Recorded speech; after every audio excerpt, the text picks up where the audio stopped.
Welcome to the Mindful Fire podcast. If you're enjoying the show, please leave a 5-star review on Apple Podcast. My dad will be so grateful. See you next time on the Mindful Fire podcast.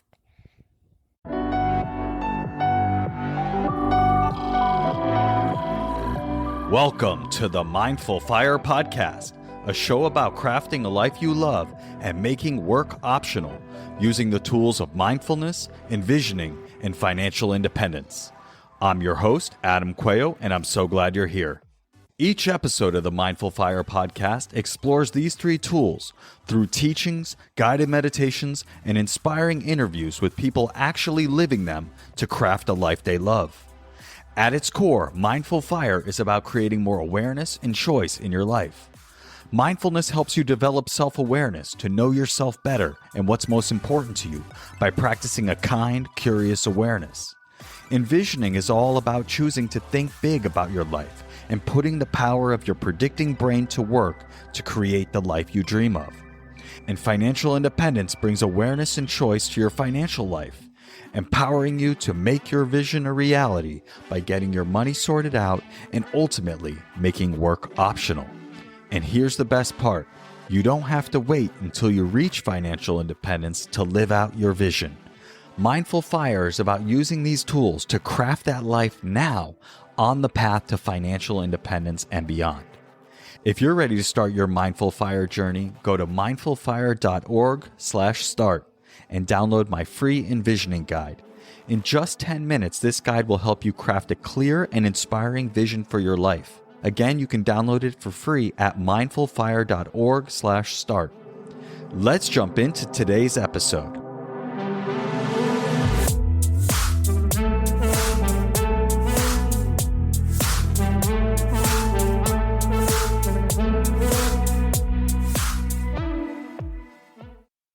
Douglas, welcome to the Mindful Fire podcast. I'm so glad to have you here. Thanks for having me, Adam.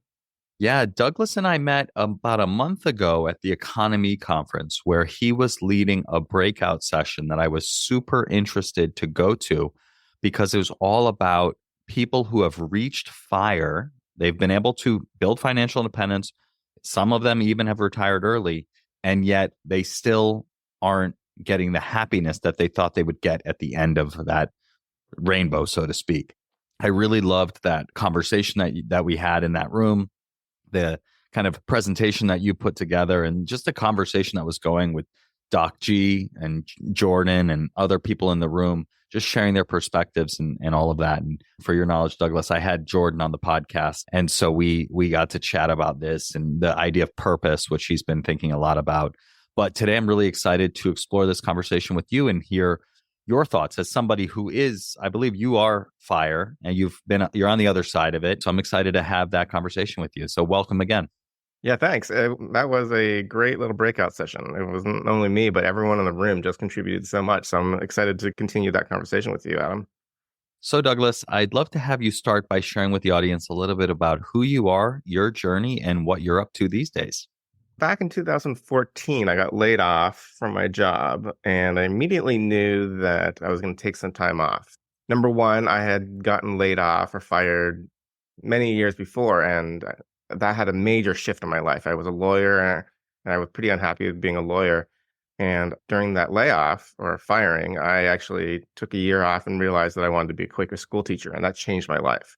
I knew that any break in work could create something totally unexpected. So I wanted that. And secondly, I grew up with my aunt and uncle, and my uncle was dying of ALS at the time. And so I wanted to spend time with him. And unfortunately, he died about a month or 2 afterwards. But his last piece of advice for me was, don't wait for anything. He said, I waited my entire life to do things and I can't do them anymore. And I knew what he meant.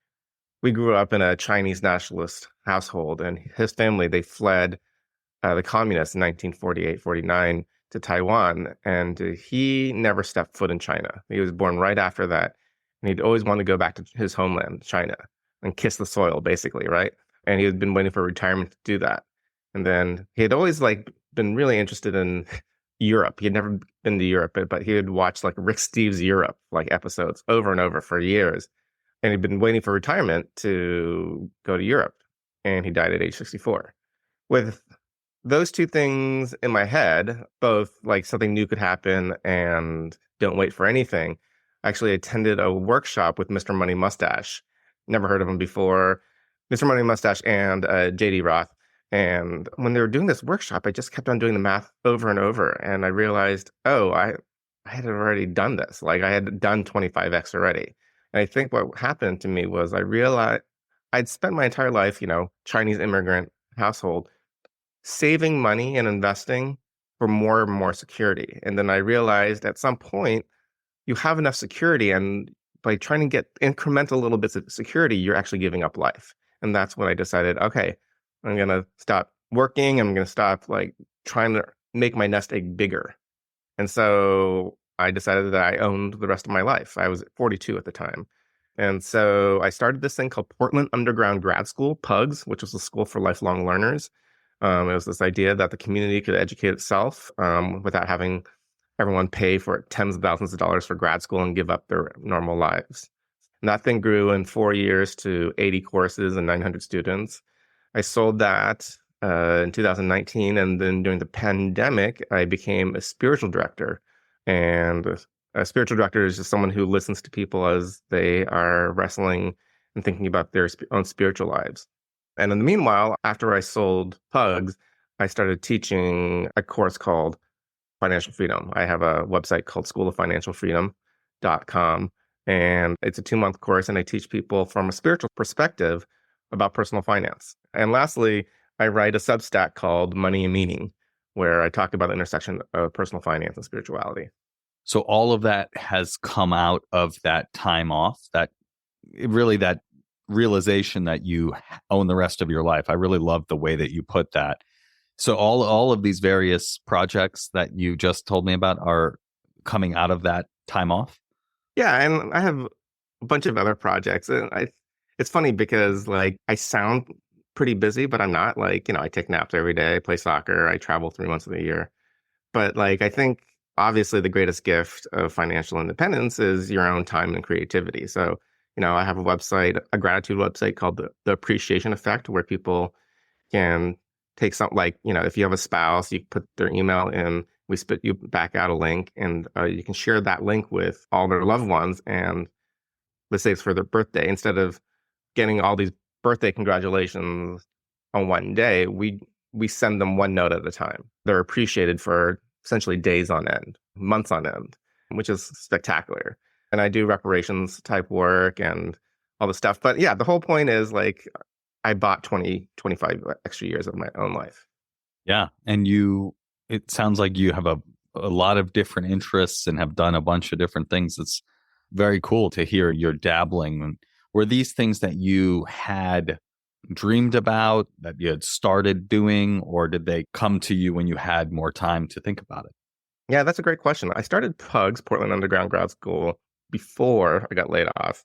But it was just an idea, like this cute idea. But it only became like a full-fledged business and entity after I decided to quit working. Everything else has been sui generis. Like it has just come out of creativity. And I'm curious, like that PUGS, like what was the model of that? Like if it wasn't the traditional pay a bunch of money to go to grad school, like, yeah, I just would love to hear briefly, like what was that model? Yeah, it was the basic idea that people want to keep on learning and growing throughout their entire lives, but don't have the time and money to go back to grad school. So there was a way that we could do it by just having people within the community who were experts teach. The model was 4-week courses. Homework was assigned. It was actually a classroom. And the teacher got half of the proceeds. But it was tuition was income based, and it was based on essentially you paid what you earned. So if you were minimum wage, you paid 4 hours of minimum wage to be in 4 hours of class. Made $100 an hour, you paid 4 hours of $100 an hour to be in class. So there was an equity model, and basically the instructor got half of the proceeds, which quite frankly, they got paid as much for a month of teaching at PUGS as a whole quarter of adjunct professoring at a university. Wow. And so it was just, you said there was a whole bunch of different topics and courses. And like, how did you recruit the teachers? Once it started, the requirement was that you had to take a class to teach a class. And there was so much expertise in the community. I'm sure Adam, if you took a course at PUGS, you would probably be interested in teaching a course, right? In True. mindfulness or something. And people are constantly wanting to teach.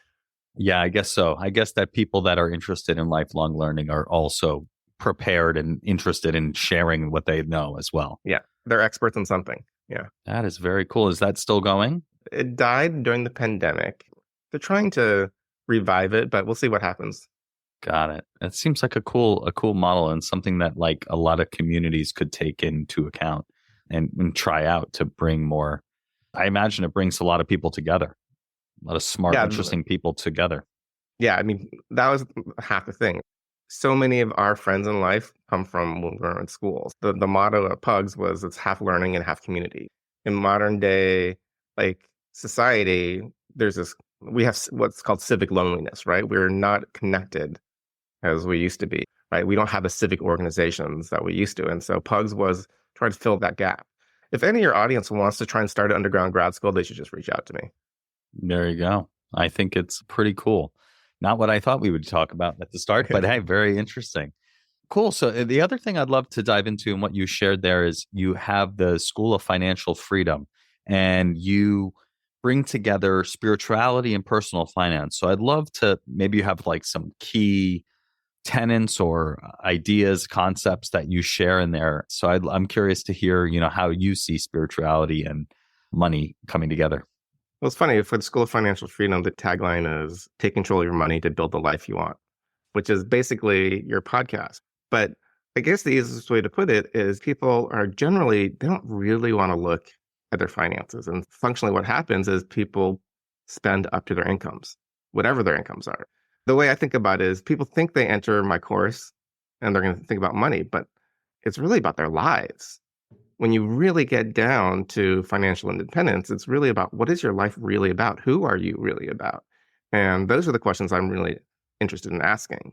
There is plenty of concrete like math stuff, and people generally are innumerate, like they just don't want to look. There's a great fear at looking at numbers, and part of it is being in a community of people who are sharing numbers and talking about their numbers and being honest with themselves. But there's some deep questions about consumerism, like what is the thing that I'm actually looking for when I spend money? And it's not usually the thing, right? And looking at the deeper emotional scripts or emotional issues, we're trying to fulfill with both spending and working. We overwork and we overspend. And so I think we'll get into it later. Like the world is suffering, according to the Buddha, right? Like it's dukkha and we're in the wheel of samsara. And you can keep on churning and churning, churning, and it's never going to fulfill you because, as we say in the financial independence world, it's the hedonic treadmill. And you can keep on running as hard as you can, and you're not going to get anywhere. There has to be some internal work. And so I think the easiest way to put it is money is is the greatest manifestation of the external world. But the external world is only there so you can work on your internal world.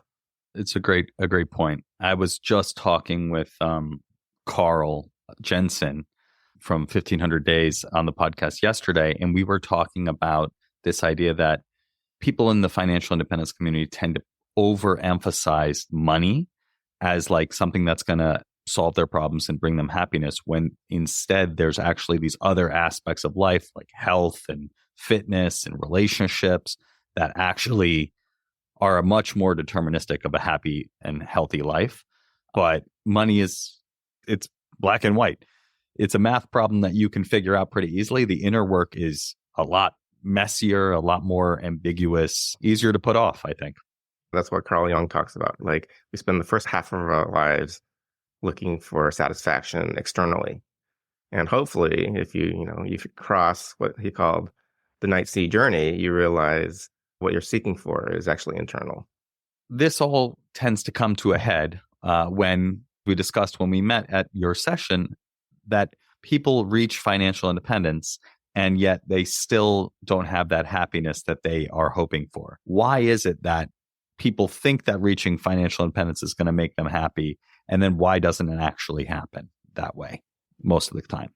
Yeah, I think part of it is the marketing of the FIRE community. This whole idea like, once you get this, you'll be happy. But that falls into the same trap that we're all under. Like once you achieve this external thing, you're going to be happy forever. And quite frankly, that's just not true. I have this framework that I coach people with. I do financial spiritual coaching, and I call it the 5 stages of FIRE.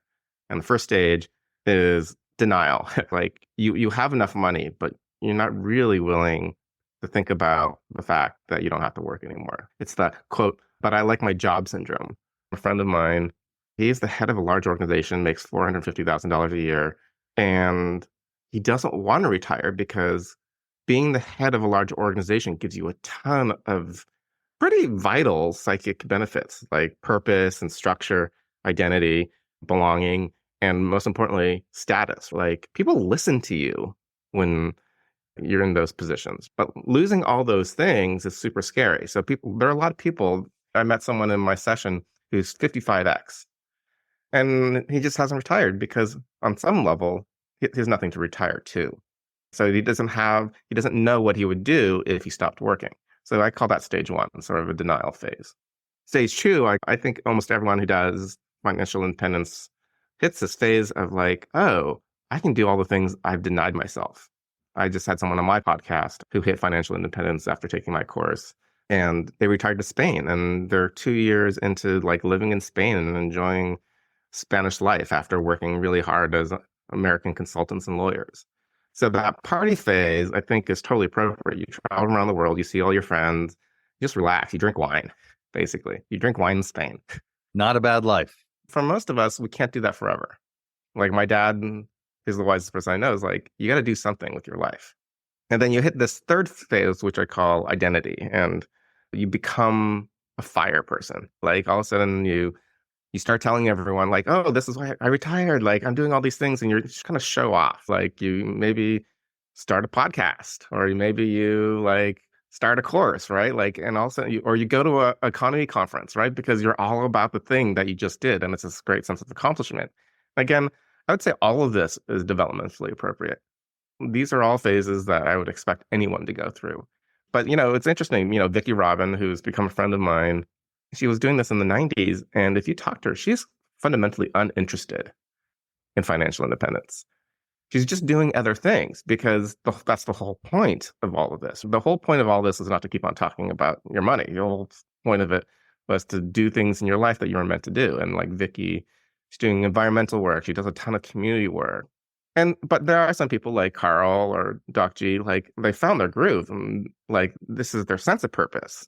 But not everyone who reaches financial independence has to stay doing financial independence. So I hit stage 4, which Jordan calls it the dysphoria phase. I call it the depression phase. And that's when you get to this like, oh, is this it? Like, is this all this is about? Like, what am I actually doing with my life? Who am I? And I think that's where the conversation really starts getting interesting. And again, and this is the whole thing. The FIRE community promises happiness. And I actually don't think the goal is happiness. And I think our constant chasing of happiness is part of this wheel of samsara, this dukkha, this hedonic treadmill where we keep on chasing and then we realize, oh, this is not it. And like, for example, I have a story. Like one of my clients is Silicon Valley founder. He was born in India, grew up in a village, but somehow he always had a dream that he was going to go to America, start a tech company, and become rich. And he flew to the US and he said when he went to the bathroom, he did not know what a roll of toilet paper was. That's how poor he was growing up. And eventually he actually went to Silicon Valley. He sold his company, bought a $10 million house in Silicon Valley, and he's achieved everything he ever wanted, right? Like he has financial independence. He has gotten everything he could have wanted as a child. And he's realizing, oh, there are other things I have to face in my life, all these internal things that I've ignored. And then that brings you to the 5th phase where you actually address the internal work. You do the mindfulness. And I think the super big danger there is, again, another Silicon Valley story. A guy who's also sold his company for, I think, $250 million, bought a house in Maui and thought, okay, I'm good, right? Like I'm in my 30s. Like I bought this $20 million house in Maui. Like I'm set for life. And when he hit that dysphoria phase, he did not know what to do. It was crushing, the depression. What he did is we went back to Silicon Valley to start another company. And I think that's the danger. The danger is you go through these 5 phases and you just return back because there's an opportunity to do something completely different. That's what I call the 5 phases. The 5th phase Is there a name for it, or it's just like doing the internal work? Yeah, I think the fifth phase is actually trying to find out who you really about. What are you? I was trained by the Franciscans in spiritual direction, and St. Francis, all the way back in what, 1200, I don't remember the date. When he has two questions, like when he has his mystical experience, he says, like, who are you, God, and who am I? And the first question seems obvious. What is God? What is this ineffable, mysterious presence in the world? But the second one is just as interesting. Who am I? It's a good question. And I think that's kind of like the life's work, figuring out who we are, what we care about, and how we want to manifest who we are in our actions and in our relationships and in our life. Yeah, so I'm curious, like, what's your reaction? Like, you heard these 5 phases in the breakout session, and you just heard them again. What's your reaction to them? I resonate with them a lot. I think that the denial phase, very real. Like, it's one thing to understand financial independence and to build it and to do the math and to save and invest and do all the things that you need to do. But then when you actually start getting close to it and you have to actually figure out, okay, now what am I going to do with this?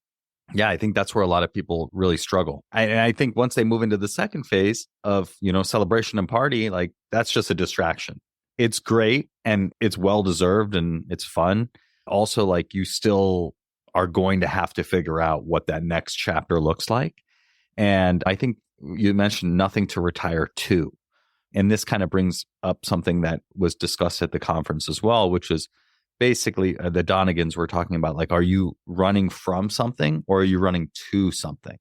And I think that a lot of people tend to be running away from a job that they don't love or that they maybe even hate. But I think that fewer people have something that they are really running towards. You asked me before we started recording, like, why am I doing this podcast? And it's really like figuring out, what am I running towards? Getting clearer and clearer and clearer on what am I running towards. And it's very meta, but like, I am a vision-oriented person, a futuristic-oriented person. And I have had many examples in my life of getting clear on some big, crazy thing that I want to do. And then, as I call it, planting the seeds of that in my mind, priming my mind to be ready to see opportunities associated with that. And a lot of times it was just like daydreaming. Before I knew these practices, it was just, I want to design and build my own house. That's always been a dream of mine. I would love that. And so I like design it in my mind and all that. And then one thing leads to another. I end up making that thing happen. And so you're looking at this background I have here, and it's my sunroom at my house. And this room is very similar to what I designed in my mind. And that I actually have written down on paper and drawn very rudimentary drawings of this great room with big windows and a kind of a pointed ceiling and sliding glass doors. And, if you're listening to this on your podcast player, you might not be seeing this, but I was able to buy this house in this room in this house that was totally aligned with my vision without having to even build it. What I'm drawn to do is to help people who have financial independence, have options, to help them get clear on what they actually want and to start living it now so that they can avoid some of these challenging aspects of the 5 stages, especially the depression and dysphoria phase, where it's like, I don't even know what I want. And I think it takes time and trial and error to figure out what you want and to build the life that you want. And so the earlier you start, the more success you're going to have, because you're going to have just more time to adapt and figure out, oh, I like this, I don't like that. Okay, let me bring more of this into my life and less of that. So that was a long answer, but especially in the first 2 phases. Yeah, it's great. I think one of the things people ask me, like, did you know what you'd be doing post-fire, pre-fire? I was like, no, there's no way. Like, I was working in the sustainability world and climate change. There's no way that I knew that I was going to be, I would create an underground grad school. And when I was running the underground grad school, there's no way that I knew that I was going to become a spiritual director. I'm pretty sure that I will not be doing what I'm doing now 5 years from now. It'll be something completely unanticipated. And I think one of the great advantages of financial independence is I can be faithful to my curiosity. Like Mm. I've done tons of other things because I'm able to try and experiment. But again, yeah, I am able to like follow my curiosity and like actually be true to it. And yeah, and not have to just like fit it into the weekend, Exactly. right? Yeah, Yeah. like you have more time to explore it and all of that. Yeah. One of the things that I often get asked by people when I teach envisioning and these concepts is, well, what if I want this thing and it just doesn't happen or doesn't happen soon enough? I think that there's like a difference between a vision, like a vision that you're following, and a goal or an expectation. And Hmm. the difference is really the timeline and then the way that it shows up. And so when you have a goal or an expectation, there's a very specific way that it's supposed to look and a very specific time in which it's supposed to happen. That's fine for getting things done. But like when you're talking about like a vision that you think you want this thing, the difference is that you can be open to the time in which it happens and then the way at which it looks. It doesn't have to be exactly that Hmm. because it doesn't have to look a certain way.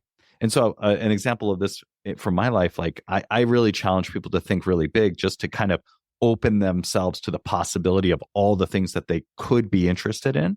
And they don't need to pick any particular thing. But one of the things that I challenge myself to do is like, all right, I want to teach envisioning to teams and companies. I know that's part of my vision. I want to think really big. And so I force myself to think really big. And I had this idea like, all right, I want to do this for the CEO of Google. I'm like, okay, now that's big. I have no idea how that's going to happen. And I literally was just like, all right, yeah, that would be cool. I'm open to that possibility. One thing led to another. I had an email come to me while I was like up late finishing my work for Q3 last year. And a woman emailed me and she says, we're looking for someone to lead a workshop for a group of executives. I was like, perfect. That's aligned with my vision. And I got an opportunity to go out and lead an envisioning workshop for 27 vice presidents at Google at the CEO's Leadership Conference. I was telling this story in a workshop for another team, and this guy in the front was like, well, was he in the room? I was like, no. I was like, well, then you didn't really get your goal. And I was like, it's not exactly what I had envisioned, but it was pretty damn close. It still moves me forward, right? So this Yeah. is a long way of saying like, you don't have to know every little thing that you want to do to start moving forward, but it helps to have some idea of what you're trying to do. Yeah. Like if you have a dream to like become an NBA All-Star and you just made it to the NBA, like, okay, like Yeah, pretty good. you still went 80% of the way. It's interesting because, the way I would think about it is nothing that has ever happened that did not start at first in someone's imagination. You have to imagine it and want it before anything happens. You don't get everything you want, but if you decide you're not going to want it and you're going to limit yourself, nothing is ever going to happen. The other half of it is what is the undercurrent of what you're saying is you had a vision, but you weren't fully attached to it. Mm-hmm. And that Mm-hmm. sense of unattachment and willingness to go forward to where it led is part of the reason you were able to do this workshop for them.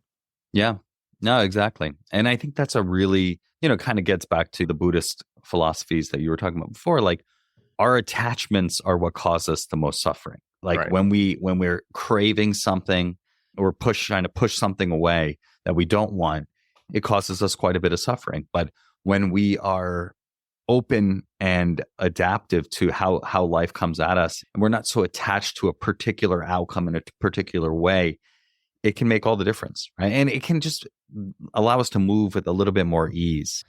Recently, I've been like having a little real life experience of this. Like I'm putting together this group coaching program, and that requires selling people on the program. Despite having been in sales my whole career, more or less, it's very different to be selling yourself and something that you're creating rather than like Google's ads, for instance. That's a lot easier to sell. But I have noticed myself like my mood is very much dictated by how some of these conversations go. And I realized like sometimes I'm like I felt very much like I'm trying to sell people. But the more I just kind of relax and like, is there a fit here? Like, I want to help you get clarity in this moment in however I can help you. And if I can connect you with people that can help you move towards your vision, wonderful. If what I'm creating is a good fit for what you're doing, wonderful. But I'm very much noticing myself like, I really want this to happen and I'm trying to make it happen. And I need to just remind myself to just relax. It's okay. That's why I'm pursuing financial independence in the first place. I don't need to make money doing this. I get to do this and I'm happy to be doing it. And yeah, I want to make some money because I want to build a business that I can move into, but like, I don't need to force it. And I certainly don't need to like act all salesy and not that I was, but it just, that was the feeling. The one thing on your 5 stages of fire, I mean, I guess one thing I'm curious about is, do you think everyone goes through the becoming a fire person, stage 3, the identity stage? You've talked to a lot of people. I got really obsessed with it and I'm like shouting from the rooftops, you can do this too, but like, does everyone do that? Well, as you say that, probably not. There are probably like any number of people who have retired early that are not part of the financial independence movement, and like they're just hanging out doing their own lives. Yeah, I guess there are people who've done it without even knowing about fire. That's fundamentally what happened to me, but I got really intellectually interested in fire, right? Like I had hit 25X without even knowing it until I met Pete and JD. But yeah, I think there are probably people who don't go through this identity phase. But I think, one of the most interesting comments that came out of that breakout session was someone mentioned these 5 stages they've experienced at other times in their lives, like when they got their first job, went to college for the first time, and they were freshmen in the dorm.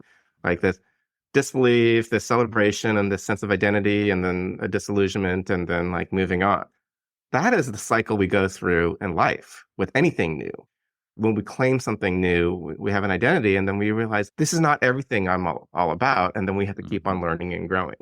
Yeah, no, it's a really good point. It is like a cycle of any big change in our life we have to adapt to, and if it's a good change, we get really into it, and then we're not as into it because it's not so new anymore, and then we need to continue on.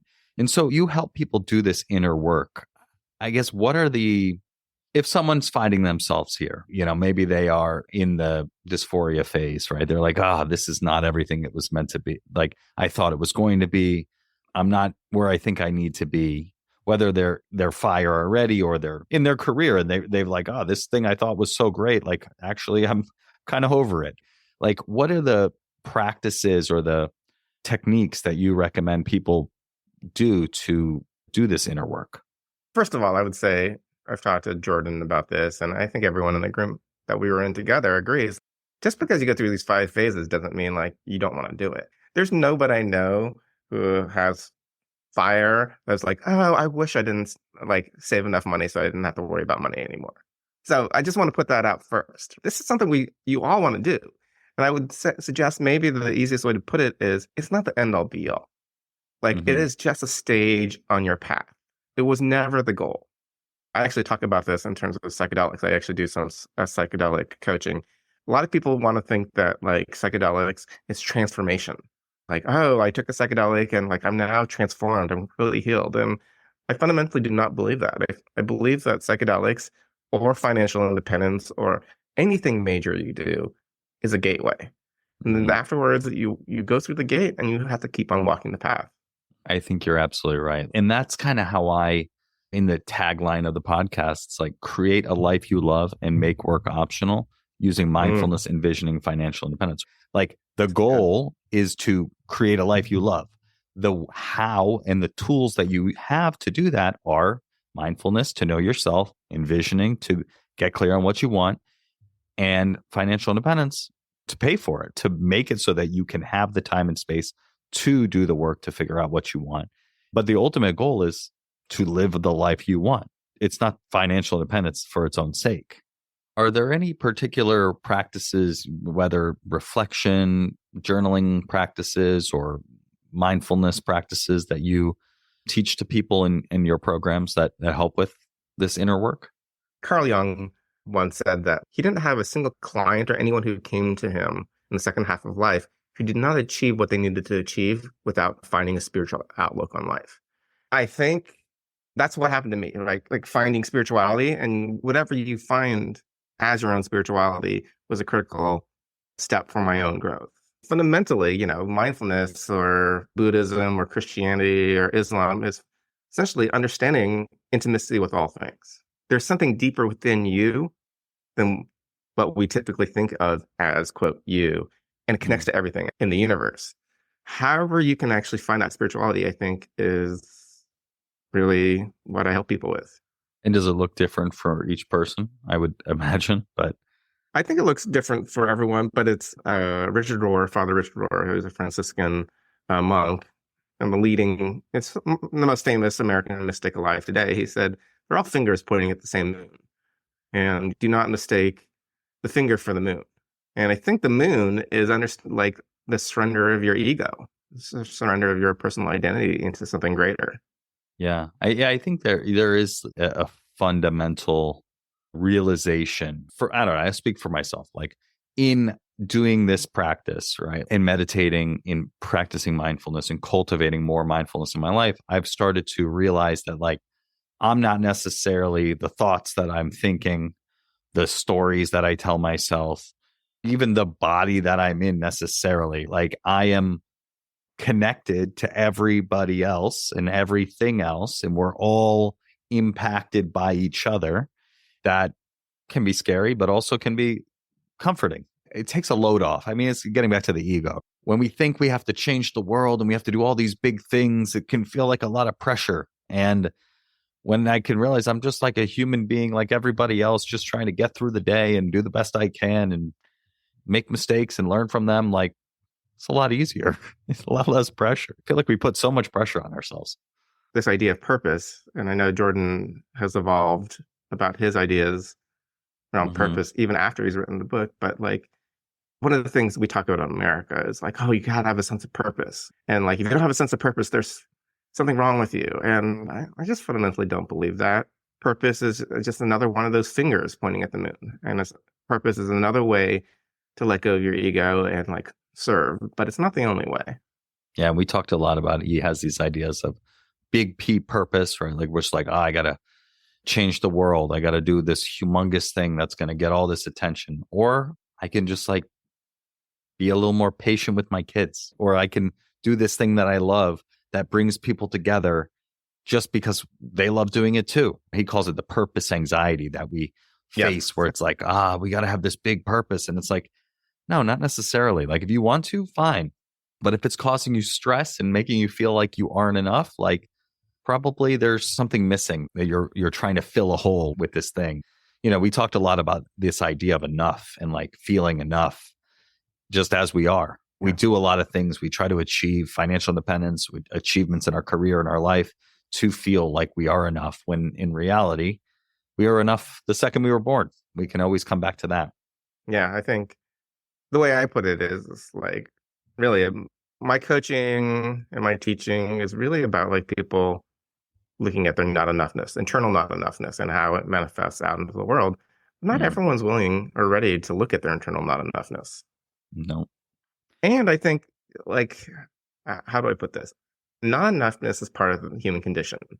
I think we need to be gentle with ourselves. And, you know, I'm skeptical of any personal growth or Instagram influencer that can tell you, like, they have a solution for your not enoughness. I think it's something that you walk with, what Jung would call your shadow. Before I started meditating, I was completely unaware of my not enoughness. And, you know, the way it shows up for me is I always feel like I'm doing things wrong and that there's some right way to do things. And I'm certainly not doing it that way. But it hasn't gone away just because I became aware of it. It's still there. And I think that mindfulness, where it comes in, is like bringing a kind, curious awareness to yourself, whatever's coming up in your mind and your body and your external environment, and then choosing awareness and choice, aware of what's going on and choosing, how do I want to move forward? Is this useful? Is a question that I found very helpful. If this is not useful, I can just let it go and then keep moving. And so I don't think it's ever going to go away. It's just I'm going to get better at noticing it and being less controlled by it. It's like the Byron Katie questions. Is it true? How do you know it's true? And is it useful? It's like, is it true? Is it really true? And is it useful? I think. Yeah. Okay. Yeah. Or like, who would I be without this? I think is one of her questions. So good. Yeah. She's always a very interesting person to hear speak and I've like watched her do the work, as she calls it, with people live, and it's always pretty funny to watch. Because, like this stuff is just like below the surface, So, Totally. yeah. All right, Douglas. Well, let's switch gears now into what I call the Mindful Fire Final Four. So the first question is about envisioning. And so I generally ask people what aspects of their post-FI life they envision beforehand, but you've already told me that you didn't really have too much an idea of these things, PUGS and the spiritual work that you're doing. I'm curious, are there any inklings of what's your vision for the future? You have this life where you can do whatever you want. What's your vision for the future?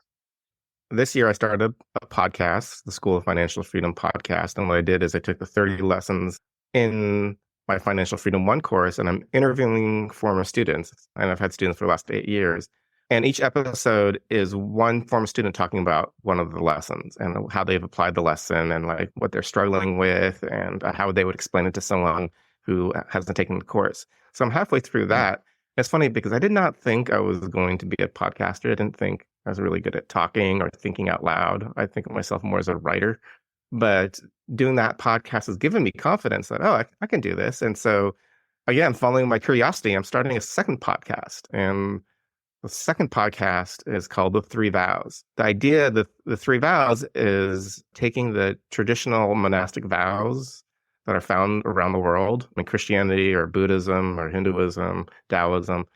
It's just interesting that they all have similar vows. And I think these vows are, again, fingers pointing at the moon.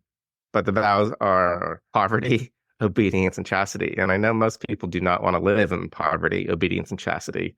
Yeah, I'm good. But yeah, right. But are there ways that we can translate those things? There's wisdom in those three things for modern day life. So I translated them into the vow of poverty is the vow of voluntary simplicity. The vow of obedience is the vow of integrity. And the vow of chastity is the vow of devotion. So I'm beginning to explore those three vows in people's lives. And the podcast is just going to be interviewing people, famous and not famous people, how they've lived according to their own vows and like how living by vow has changed their lives. So that's where I'm moving towards. That's very cool. Yeah. When you first told me those three things, poverty, obedience, and chastity, I didn't really understand, honestly. But I was like, as you were talking about it just now, it's like, yeah, so there's a simplicity to all of these. But yeah, integrity and devotion, it makes sense. But yeah, each one of them has a simplicity to it. You're removing a lot of ambiguity and choice. If you're obedient, you're following the rules. If there's poverty, options are limited. And then chastity, obviously, you're removing a very complicating force from life that causes quite a few problems.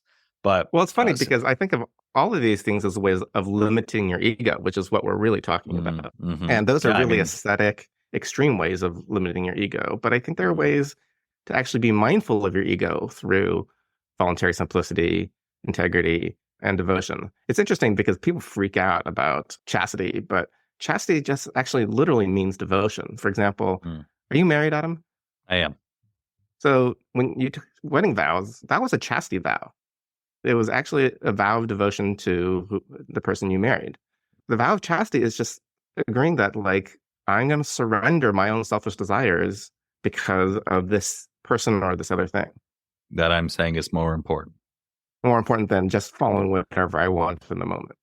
Very cool. Thank you for sharing that. And I think we'll definitely link those new podcasts up in the show notes as this publishes. The second question, Douglas, is what piece of advice would you give to someone early on their path to financial independence? I think the key is understanding that there are three stools to it. The three stools are how much you earn, how much you spend, and the difference is your savings.